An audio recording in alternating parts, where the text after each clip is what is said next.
I'm sitting with a man who I know would rather see the president facing time than addressing Parliament at the City Hall here in Cape Town tonight for the SONA address. Bontu Holomisa, good to have you with us.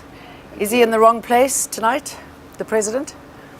No, he's leader of the country, so he has to come and account. And we wish him well. How I wish he would say, we are here to announce that we've failed South Africa and South Africans, and that we hand over the power to an interim arrangement until next elections. It's incredible, but I don't think that's going to happen, do you? No. So what would you like, other than that, what would you like to hear him say? I mean, we were just talking a little bit earlier on, and you were just lamenting the crumbling infrastructure and where to next, and what actually happens to our country now. I mean, can it be saved under this administration? What can he say that'll give us hope? Unfortunately, President Ramaphosa has been let down by his own colleagues, cabinet ministers. They are DGs they've deployed in various departments, the CEOs of various SOEs. So we cannot blame anybody. But collectively, the ANC has failed dismally. And the sooner we have elections, the better. Hopefully, it's just about 14 months left. So let the South Africans give their own judgment once more. But according to my assessment, the time of having one party dominance is almost over in South Africa. So people must brace themselves to have a sort of a coalition at national level.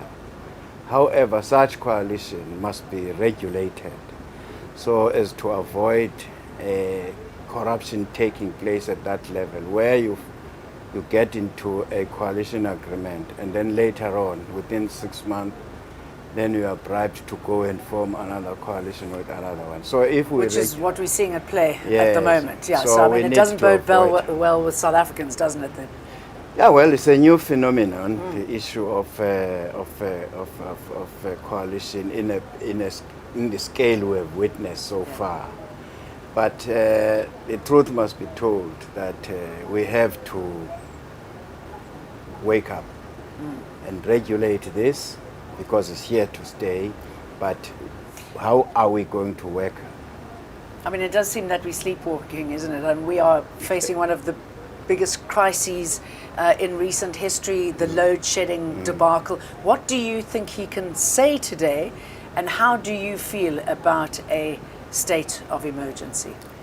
I don't think there's going to be any other announcement, because if he had, he would have said it a long time ago. Because he had an opportunity a few days ago to address the international community during the mining endeavor. I didn't get the impression that there's any other plan other than the one he had already announced. Whether that plan is working, the jury is still out there, but so far the people are not convinced that there is a plan, because it looks as though that Cyril and his government have not diagnosed the real problem at Eskom. So there are a lot of funny stories coming out. But Would you support a state of emergency, though, when it comes to... No, why would I support a state of emergency on an issue which is self-created? They have been having this load setting on top of our shoulders for the last 14 years. Why all of a sudden a state of emergency? Yeah.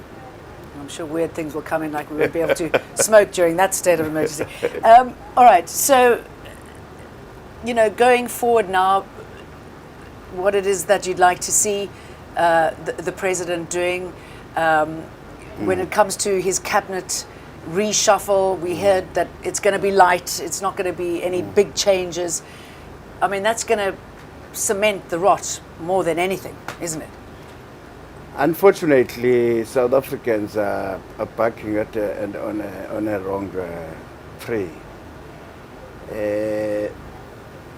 The cabinet is not to be responsible for the chaos you are seeing today. It is the ANC collectively which has messed up our country by usurping the powers, for instance, of the Public Service Commission to appoint competent people to run the state departments. That was a disaster on its own. So whether you come up with a cabinet team which is, let's say, all graduates, it's not going to work, because the people who are supposed to implement the policies are clueless. These are comrades who have no background on civil service. Neither do they have background on running SOEs. So you can come up with a new cabinet, but where will you get the material, even in that cabinet? All right, you've been very vocal, as many have, about the Phala Phala incident. We know that the public protector is still on it, Hawks are still on it. Where to from here? And what should happen if he's found guilty? Well, unfortunately, if he were to be found guilty, or there's a prima facie evidence, he's gone in terms of their own policy. So we might be having another president very soon. But looking at the dragging of feet by these agencies, you can see that they are being controlled elsewhere. From NPA, Hawks, Public Protector's Office, everybody doesn't want to take a decision, which means there is a prima facie evidence, but nobody wants to come up in the open. Well, thank you for coming up in the open and chatting to us today. And Thank hope you. it goes well for you for the rest of the day. Congratulations for your new appointment. Thank you very much. I went to a wrong studio. I thought you were still there. No. You're here with us. Thank you, Bantu. Thanks, man. Thank you.